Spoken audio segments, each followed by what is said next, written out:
Hello everyone.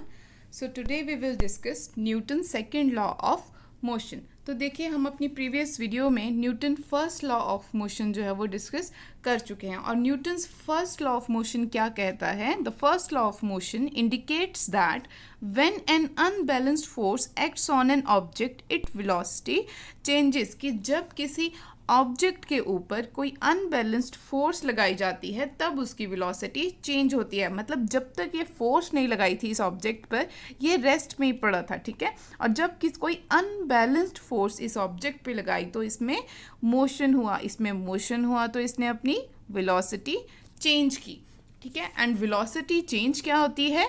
Acceleration. You know what acceleration is? Acceleration is change in the velocity. So अब देखिए acceleration बहुत important role play करती है in Newton second law of motion. और इसमें हम study करेंगे कुछ एक क्वेश्चंस हमारे पास अराइज होते हैं वो हम इस टॉपिक में स्टडी करेंगे. And what the questions are, how the acceleration of an object depends on the force applied to it. कि किसी ऑब्जेक्ट की एक्सेलरेशन कैसे डिपेंड करती है फोर्स के ऊपर जो उस ऑब्जेक्ट पर फोर्स लगाई जा रही है, ठीक है. और दूसरा क्वेश्चन जो हम स्टडी करेंगे कि हम अपनी फोर्स को कैसे मेजर कर सकते हैं, ठीक है. तो हम कुछ एक डे टू डे लाइफ के अपने कुछ एक एग्जांपल्स लेंगे. देखिए फर्स्ट एग्जांपल हम लेंगे, एक मेरे पास है ये क्रिकेट बॉल, ठीक है. एक मेरे पास ये क्रिकेट बॉल है और एक मेरे पास है ये टेनिस बॉल. ऑलराइट. अब देखिए यहाँ पर कोई पर्सन खड़ा है और इसको मैंने ये 1 बाय 1 बॉल हिट करनी है. तो पहले मैंने क्या किया, ये टेनिस बॉल इसको हिट की. अब देखिए टेनिस बॉल जब मैंने इसको हिट की कितनी इंजरी होगी इसको? माइनरली कोई इंजरी होगी, हल्की सी इसको हिट करेगी बिकॉज टेनिस बॉल छोटी सी बॉल है, हल्की सी बॉल है, ठीक है. कितनी की इंजरी हो जाएगी इससे इसको. बट जब मैं इसको क्रिकेट बॉल या अपनी लेदर की क्रिकेट बॉल से इसको हिट करूँगी तो इसको ज़्यादा इंजरी होगी, ठीक है. बिकॉज क्रिकेट बॉल जो है वो हैवी बॉल है, ठीक है. मतलब जो बॉल लाइट थी, जिसका मास कम था, वेट कम था, उसने इसको कम इंजरी दी. और जो हैवी बॉल है, जिसका वेट ज़्यादा है, जब वो इस पर्सन को हिट हुई तो उसने इसको ज़्यादा इंजरी की, ठीक है. मतलब आपको क्या लगा इससे पता कि किसी भी ऑब्जेक्ट का जो इम्पैक्ट है जो इस पर्सन पे पड़ा है वो उसके मास पे डिपेंड कर रहा है कि वो कितना हैवी है, ठीक है.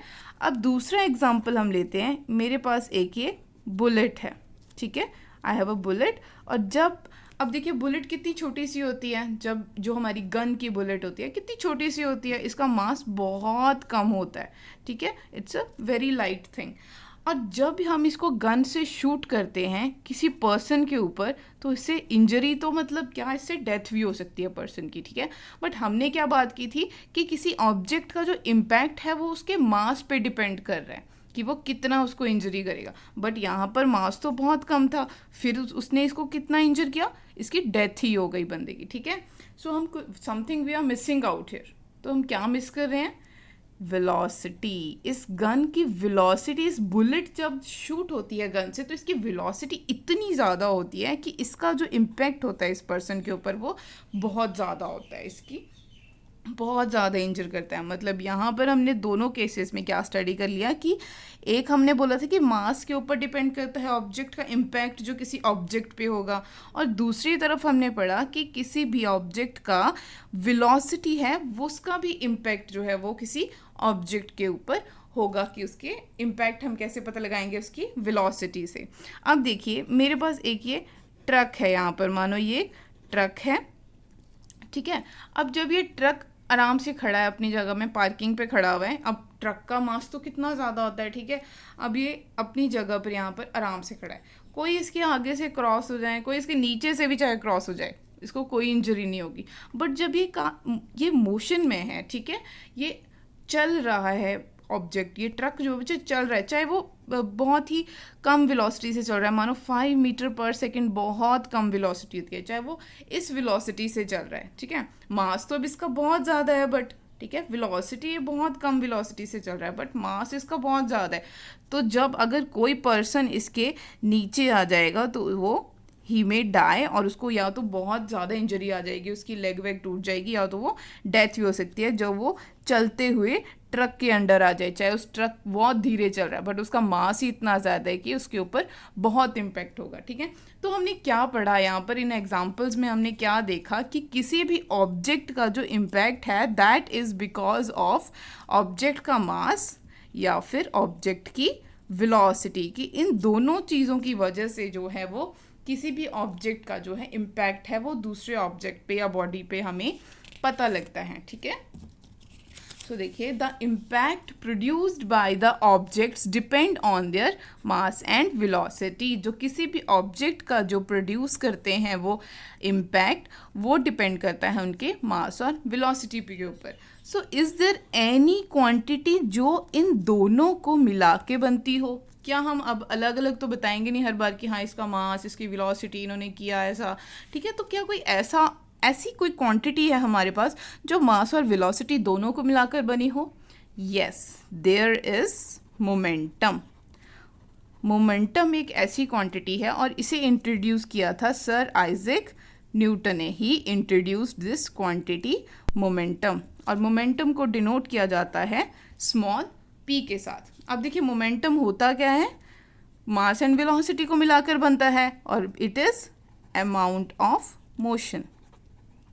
किसी भी ऑब्जेक्ट में कितना मोशन है, ठीक है, वो होता है मोमेंटम। और अमाउंट ऑफ मोशन किसी बॉडी में कितना है वो डिपेंड करता है मास और वेलोसिटी के ऊपर उस ऑब्जेक्ट की। सो हमें मोमेंटम क्या बताया गया, हमने बोला सर आइजैक न्यूटन ने इंट्रोड्यूस किया था momentum and he said momentum is mass into velocity. इन दोनों चीज़ों को मिलाकर बना है मोमेंटम, और मोमेंटम को हम करते हैं डिनोट p के साथ, मास को डिनोट करते हैं स्मॉल m के साथ, वेलोसिटी को डिनोट करते हैं स्मॉल v के साथ। So our p is equals to mv, this is our momentum. अब देखिए जो मोमेंटम है, अब इसमें मैग्नीट्यूड वैल्यू भी है, mass is a magnitude value and velocity is a vector quantity. इसमें मैग्नीट्यूड भी होता है और डायरेक्शन भी होती है। सो दैट मीन्स मोमेंटम के पास मैग्नीट्यूड भी होगा और डायरेक्शन भी होगी, बिकॉज इट हैज़ वेलोसिटी के पास डायरेक्शन भी होती है। So it has magnitude as well as direction, that means it is a vector quantity. अब इसके SI यूनिट्स क्या होंगे? अब देखिए P is equals to mv है, ठीक है। मास के यूनिट्स क्या होते हैं? किलोग्राम्स, और वेलोसिटी के यूनिट्स मीटर पर सेकेंड। तो ये होंगे हमारे मोमेंटम के यूनिट्स। अब देखिए हमने क्या स्टडी किया अभी तक, हमने स्टडी कर लिया कि our momentum is equals to mass into velocity, it is equals to p is equals to mv। तो देखिए हमने क्या बोला था फर्स्ट लॉ ऑफ मोशन में कि जो हमारा जब अनबैलेंस्ड फोर्स किसी भी ऑब्जेक्ट पे हम लगाते हैं तो उसकी वेलोसिटी में जो है वो चेंज आता है, कि जब हमने किसी भी ऑब्जेक्ट पे फोर्स लगाया तो उसकी वेलोसिटी चेंज होती है। अब यहाँ से हमें क्या क्लियर होता है कि जब वेलोसिटी चेंज होगी ऑब्जेक्ट की, दैट मीन्स उसका मोमेंटम भी चेंज होगा, उसमें अमाउंट ऑफ मोशन भी चेंज होगा। इट इज़ वेरी क्लियर कि जब देखिए अब कोई ऑब्जेक्ट है, उसने यहाँ से मूव करना स्टार्ट, इस पर मैंने फोर्स लगाई, इस पर मैंने कोई फोर्स लगाई ऑब्जेक्ट पे, ये रेस्ट पे पड़ा था, ये मूव करना स्टार्ट हुआ, इसकी वेलोसिटी जो है यहाँ पर अगर 0 थी, यहाँ पर it will attain some velocity, मानो 5 मीटर पर सेकंड की वेलोसिटी इसने यहाँ पर अटेन कर ली, मतलब इसकी वेलोसिटी में चेंज आया। अगर वेलोसिटी में चेंज आया तो उसके अमाउंट ऑफ मोशन में भी चेंज आया, यहाँ पर वो रेस्ट में पड़ा था, यहाँ पर वो मोशन में आ गया, मोशन में चेंज आया मतलब मोमेंटम, मतलब उससे मोमेंटम में भी चेंज है। और ये यहाँ से भी क्लियर है कि अगर वेलोसिटी चेंज होगी तो मोमेंटम भी चेंज होगा। So it is clear that a force also produces a change in momentum, कि फोर्स क्या है वो चेंज इन मोमेंटम भी करती है, मोमेंटम में भी चेंज लेके आती है, ठीक है। अब देखिए इसको फर्दर इस टॉपिक को डिस्कस करने के लिए हम एक और एग्जांपल लेते हैं। अब देखिए हमारे पास यहाँ पर एक कार है जो कि डेड पड़ी है, इसकी बैटरी एकदम डेड है, ये खड़ी है यहाँ पर रेस्ट में, ठीक है। अब दो ये पर्सन क्या करते हैं, इस पर फोर्स लगाते हैं, और ये क्या करते हैं कि 2 मिनट के लिए इस फोर्स लगाते हैं इस कार के ऊपर, और 2 मिनट में ये फोर्स लगा के कहते हैं कि नहीं जी ये कार तो मूव ही नहीं कर रही है, ये खड़ी है यहाँ पर। फिर इनको कोई सजेस्ट करता है कि तुम ऐसा करो कि इसको थोड़ी देर तक यही फोर्स लगाते रहो, कोई ज़रूरत नहीं है कोई और एक्स्ट्रा पर्सन बुलाने की, तुम दोनों ही फोर्स लगाओ जितना लगा रहे थे, बट थोड़े ज़्यादा टाइम के लिए फोर्स लगाओ। फिर उन्होंने क्या किया, 5, 10 और 15 मिनट तक ये फोर्स लगाते रहे, और 15 मिनट के बाद जब ये फोर्स लगाते रहे तो 15 मिनट के बाद ये कार स्टार्ट हो गई और चलना शुरू हो गई। ठीक है, मतलब इसमें चेंज इन मोमेंटम आ गया। हमने क्या पढ़ा था कि जब भी कोई भी ऑब्जेक्ट है वो, अब जब इसके ऊपर फोर्स लगाएंगे, ठीक है, इसकी वेलोसिटी चेंज होगी जब जब चलना स्टार्ट हो गई। ठीक है, जब वेलोसिटी चेंज हुई मतलब मोमेंटम भी चेंज होगा, उसका अमाउंट ऑफ मोशन भी चेंज होगा, उसका मोमेंटम भी चेंज हुआ। बट हमने बोला था कि वो फोर्स पे डिपेंड कर रहा है। ठीक है, बट फोर्स तो इन्होंने इतनी ही लगाई थी जितनी 2 मिनट में भी उतनी फोर्स लगाई, फिर 15 मिनट में भी उतनी फोर्स लगाई। सो इसका क्या मतलब हुआ कि जो हमारा चेंज इन मोमेंटम है वो फोर्स के साथ साथ टाइम पे भी डिपेंड करता है, कि कितना टाइम लिया है मोमेंटम ने चेंज होने में। ठीक है, सो यहाँ से हमने क्या कंक्लूड किया, so we can conclude that the force necessary to change the momentum of an object depends on the time rate at which momentum is changed। कि जितनी फोर्स लगाई है चेंज मोमेंटम को चेंज कराने में वो डिपेंड करती है, फोर्स, वो जो हमने फोर्स लगाई है वो डिपेंड करती है time rate at which momentum is changed. मतलब टाइम रेट मतलब कितना टाइम लगा है उस मोमेंटम को चेंज करवाने में, और यही है हमारा Newton's second law of motion है। सो ये क्या कहता है, the rate of change of momentum of an object is proportional to the applied balanced unbalanced force in the direction of force. कि जो rate of change of momentum है, मतलब rate of change of momentum का क्या मतलब है कि change of momentum हुआ है जितने टाइम के under, that is equals to our force, our unbalanced force. तो अब देखिए हम मैथमेटिकल फॉर्मुलेशन देखते हैं Newton second law of motion की क्या होती है। सो मान लीजिए हमारे पास एक ऑब्जेक्ट है जिसका मास है हमारे पास स्मॉल m, और वो ऑब्जेक्ट मूव कर रहा है इन अ स्ट्रेट लाइन, और जिसकी इनिशियल वेलोसिटी u है और फाइनल वेलोसिटी, और वो एक्सेलरेट कर रहा है विद वेलोसिटी v। मतलब जो चेंज आया है वेलोसिटी में वो स्टार्टिंग में थी u and final velocity is our v in time t। कितने टाइम में वो एक्सेलरेट हुआ है, इन टाइम t। और उस पर जो फोर्स लगाई गई थी कि तुम चाहो मोशन में जाओ, u से जब उस पर फोर्स लगाई गई थी दैट वाज फोर्स f, उस पर एप्लीकेशन हुई थी कांस्टेंट फोर्स f की। तो देखिए चेंज इन मोमेंटम क्या आएगा। अब हमने बोला था कि जब हम किसी ऑब्जेक्ट पे फोर्स लगाएंगे तो उसमें वेलोसिटी चेंज होगी, हो गई चेंज, इनिशियल u थी फाइनल v हो गई। ठीक है, जब वेलोसिटी चेंज होगी तो मोमेंटम में भी चेंज आएगा। अब चेंज इन मोमेंटम में क्या आएगा, हमारा मोमेंटम क्या होता है, p is equals to m v. ठीक है, तो यहाँ पर चेंज इन मोमेंटम क्या होगा, हमारा p1 हम ले लेंगे, it is mu initial momentum with velocity, initial velocity u, and p2 हमारे पास आ जाएगा mv, that is final momentum, and इसकी हो जाएगा mass into final velocity v। सो हमारा चेंज इन मोमेंटम होगा p2 minus p1, and what is our p2, it is mv, and what is our p1, it is mu। So it will B m, हम common ले लेंगे, मास तो same रहता है। ठीक है, मास तो नहीं चेंज होता ऑब्जेक्ट का कि इस पॉइंट पे मास कुछ और था, इस पॉइंट पे कुछ और था। ठीक है, सिर्फ वेलोसिटी चेंज हो रही है, मास जो है वो सेम रह रहा है। So it is m v minus u. अब हमने देखना है, अब हमारे सेकेंड लॉ ऑफ मोशन में क्या कहा है, rate of change of momentum of an object. So हमें क्या चाहिए अब, rate of change in momentum.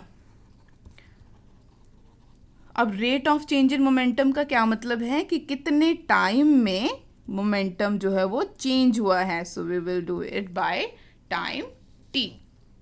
अब देखिए ये आ गया हमारे पास rate of change in momentum. अब हमने अपने सेकेंड लॉ ऑफ मोशन में क्या कहा था कि rate of change of momentum किसके बराबर है, अप्लाइड अनबैलेंस्ड फोर्स के रेट ऑफ, देखिए rate of change in momentum object का किसके बराबर बताया था, अनबैलेंस्ड फोर्स जो हमने अप्लाई की थी। सो दैट इज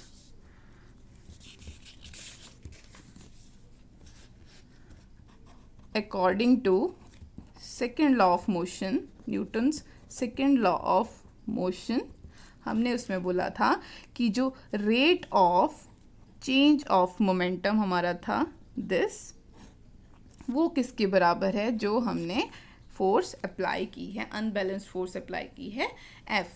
ठीक है, सो अब देखिए f is equals to m को हम यहाँ ले लेते हैं v minus u upon t. अब देखिए ये क्या है हमारे पास, कितनी velocity, v minus u is जो वेलोसिटी चेंज हुई है इनिशियल से फाइनल तक, कितनी वेलोसिटी चेंज हुई है कितने टाइम के अंडर, और ये क्या होता है हमारे पास अवर एक्सेलरेशन। एक्सेलरेशन क्या होता है, rate of change of velocity, कितने टाइम में कितनी वेलोसिटी चेंज हुई है। ठीक है, so it will be F will be equals to M into A. ये पूरा थिंग जो है हमारा, दिस इज आवर एक्सेलरेशन। तो हमारे पास आ गई हमारी force, that is f is equals to m ए।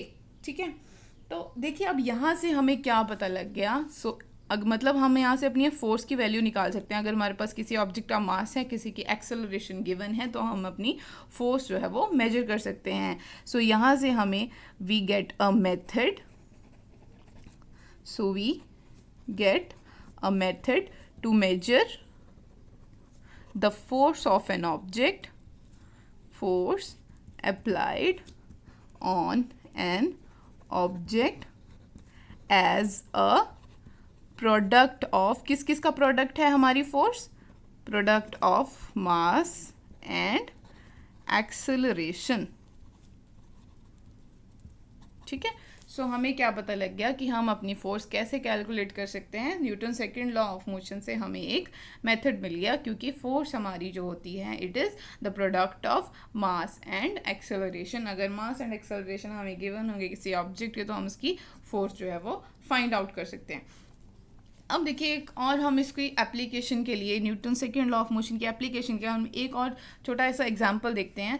जब देखिए क्रिकेट बॉल आती है हमारे पास, ठीक है, क्रिकेट मैच चल रहा है, तो जब बॉल हिट की किसी ने और आगे एक फील्डर ने उसे कैच करना है, ठीक है, तो वो डायरेक्टली ऐसे कैच नहीं करता है बॉल को, ठीक है, वो थोड़ा सा दूर उसको नीचे लेके आता है अपने हैंड को, ठीक है, कैच करता है। जब यहाँ पर उसने पकड़ी तो थोड़ा सा उसको नीचे लेके आएगा, फिर स्टॉप करता है, ठीक है, एकदम से ऐसे स्टॉप नहीं कर लेता है। वो क्यों, क्योंकि जब वो एकदम से स्टॉप करेगा उसकी एक्सेलरेशन बहुत ज़्यादा है उसमें बॉल में, ठीक है, जब वो एकदम से स्टॉप करेगा तो अगर एक्सेलरेशन ज़्यादा है, तो फोर्स भी ज़्यादा चाहिए, और अगर इतनी हम उसको फोर्स लगाएंगे, इतनी ज़्यादा एक्सेलरेशन को, तो हमारे हैंड पे क्या है, हमारी पाम पे क्या है, वो इंजरी हो सकती है, ठीक है। तो वो क्या करता है कि थोड़ी दूर लेके जाता है नीचे की तरफ अपने हैंड को, और वो इस एक्सेलरेशन को डिक्रीज करता है ऐसे करके, ठीक है। तो जब एक्सेलरेशन को डिक्रीज करता है तो फोर्स भी कम लगेगी और आराम से वो जो है वो कैच हो जाता है। So this was our a little example, and this was our Newton's second law of motion, and in our next video we will study Newton's third law of motion. Thank you.